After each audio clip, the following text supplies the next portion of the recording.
in the quiet town of Silverwood Creek, Oregon, tucked between dense fir forests and misty backroads. January nights fall hard and fast. The chill seeps through the cracks of old wood-frame homes, and the streets are so still you can hear the snap of a twig half a block away. For most residents, it's a peaceful kind of isolation, but for the Hargrove family, that silence would become a tomb. On the night of January 12th, what was supposed to be a simple family dinner inside one of those modest homes would spiral into horror. 3 people sat around a table that night. Patricia Hargrove, the family's 83-year-old matriarch, her only son Desmond, 55, a local mechanic with the weather hands to prove it, and Maya Hargrove, Desmond's 20-year-old daughter, quiet, withdrawn, and recently unwell. Maya had always been soft-spoken, even as a child. Teachers called her polite. Neighbors rarely saw her, but described her as respectful. She was the kind of girl who, if anything, seemed too gentle for the world. But as the years went on, something changed. Her college attendance became sporadic. She pulled away from her friends. And most worrying of all, she stopped taking the medication meant to manage her worsening mental illness. Desmond knew his daughter was slipping. That's why he'd invited her over. He thought maybe a home-cooked meal and the familiar comfort of her grandmother's voice could pull her back, just a little. Maybe even start to heal whatever was broken between them. Patricia was thrilled to see her granddaughter again. She'd worn her Sunday sweater.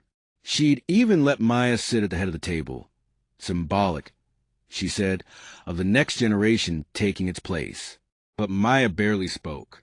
She sat with her hands in her lap, eyes fixed on her grandmother, as if trying to see through her. Desmond noticed the tension. The way Maya's breathing had grown shallow. How she seemed to flinch at every clink of cutlery. It wasn't just discomfort. It was detachment, like she wasn't fully there anymore. By midnight, Desmond would be running, covered in blood, pounding on a neighbor's door, screaming for help.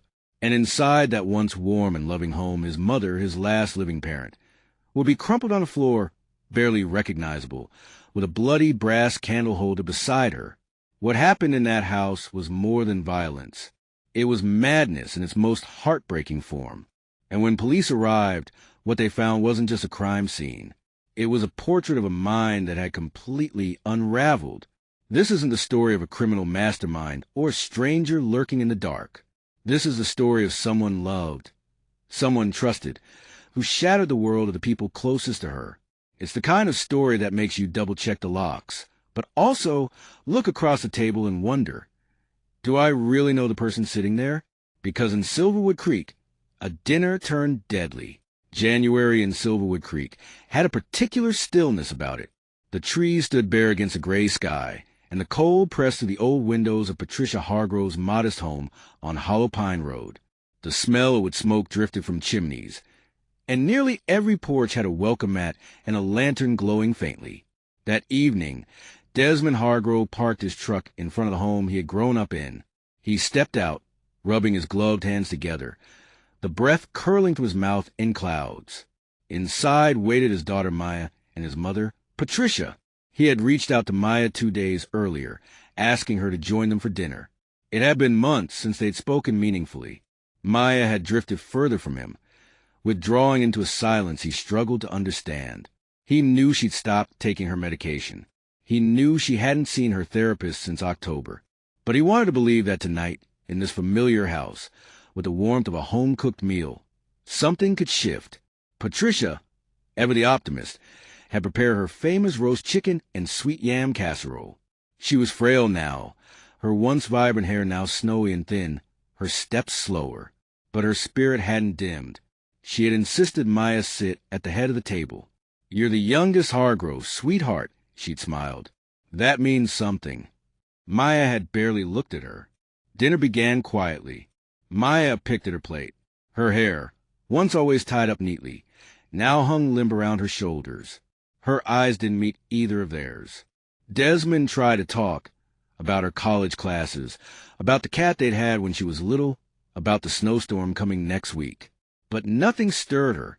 Midway through the meal, Maya placed her fork down and just stared at Patricia. Minutes passed. Patricia shifted uncomfortably in her chair. Is something wrong, dear? No reply. Desmond looked at his daughter. Her lips were moving slightly, but no sound came out. Patricia reached forward gently. Maya, sweetie, are you all right? Then, with a calmness that chilled Desmond to his core, Maya stood up. Desmond couldn't sleep. After Maya went to her room, he had locked his own bedroom door. Something in her eyes had unsettled him. The silence, the way she had clutched the edge of the dinner table with pale, trembling fingers. He lay awake listening. Footsteps, not in a hurry, not frantic, deliberate, a thud, then another.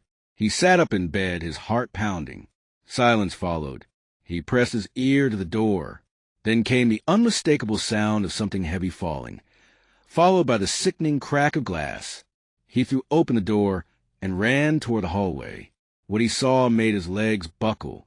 Maya stood in the living room, barefoot, holding a brass candle holder slick with blood.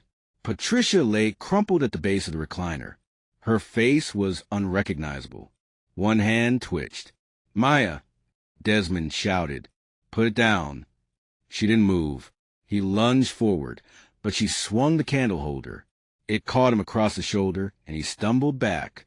She came at him, silent, eyes wild and empty. He dodged barely and scrambled to the front door, blood pouring from his head. He pounded on the neighbor's door.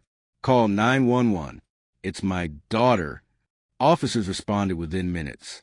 The home was still, lights flickering inside. Maya stood just beyond the front doorway, her shirt stained, her skin pale. She didn't flinch. The bloodied candle holder hung loose in her hand. Put it down, Maya. One officer called. She didn't. Get on your knees, now. Nothing. They tried to approach slowly. But when they stepped into the room, she suddenly spun and screamed.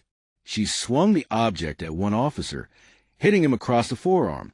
Another drew a taser and fired. She dropped instantly. Inside, they found Patricia Hargrove barely alive. Her breathing was shallow, her body broken. She died en route to the hospital. In the kitchen, investigators found an apron soaked in blood. In red marker across the front, Heaven's Butcher. A steel knitting needle had been driven into Patricia's lower abdomen. The medical examiner would later say it was one of the most disturbing acts of rage he'd ever seen. Maya sat quietly in the intake room at the Silverwood Creek Sheriff's Department.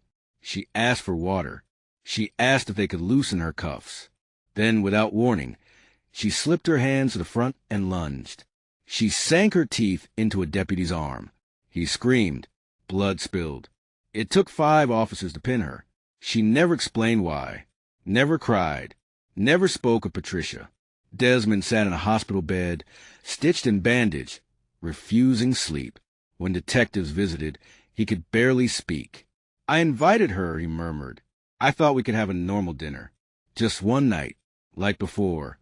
He told them about Maya's diagnosis, paranoid schizophrenia, that she had stopped taking her medication. She looked at my mom like she was a stranger, or a threat, just stared. He had locked his door that night. His mother hadn't. The courtroom was packed, the air heavy, but Maya never looked up. Experts testified about her mental state, that she had suffered a full psychotic break, not guilty by reason of insanity. Desmond left before the final ruling.